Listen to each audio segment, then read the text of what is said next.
మేఘాలయలో indoor couple అదృశ్యం case mystery ఎట్టకేలకు వీడింది.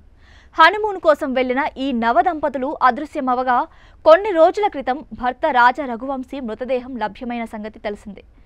కనిపించకుండా పోయిన ఆయన భార్య సోనం ఆచూకీని పోలీసులు తాజాగా గుర్తించారు. భర్త హత్య కేసులో ఆమెతో పాటు మరో ముగ్గురిని అరెస్టు చేశారు. రాజా రఘువంశీ కుటుంబం మధ్యప్రదేశ్లోని ఇండోర్ ట్రాన్స్పోర్ట్ వ్యాపారం చేస్తోంది. మే 11న ఇతనికి సోనంతో వివాహం జరగ్గా 20న హనీమూన్ కోసం ఈ నవదంపతులు మేఘాలయ వెళ్లారు. అయితే ఈ జంట మే 22న ఓ 2-వీలర్ను అద్దెకు తీసుకుని మౌలాఖియాత్ అనే గ్రామానికి చేరుకున్నట్లు మేఘాలయ అధికారులు తెలిపారు.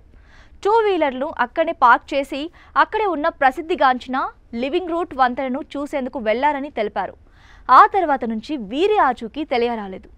అదృశ్యమైన 11 రోజుల తర్వాత రఘువంశీ మృతదేహాన్ని సోహ్రాలోని ఓ జలపాతం సమీపంలో లోతైన గుహలో గుర్తించారు. ఇతని శరీరంపై కత్తిగాయాలు ఉండడంతో పోలీసులు హత్యగా అనుమానించారు.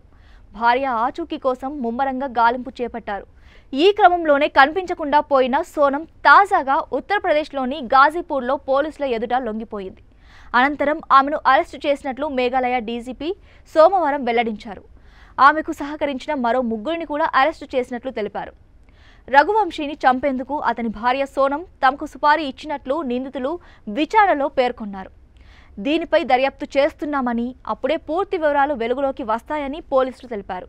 ఈ ఘటనపై మేఘాలయ సీఎం కాన్రాడ్ సంగ్మా స్పందించారు. 7 రోజుల్లోనే కేసును ఛేదించిన రాష్ట్ర పోలీసులను అభినందించారు. ఈ హత్యలో మరింత మంది నిందితులు ఉండి ఉంటారని, వారిని పట్టుకోవడం కోసం ఆపరేషన్ కొనసాగుతుందని సీఎం వెల్లడించారు.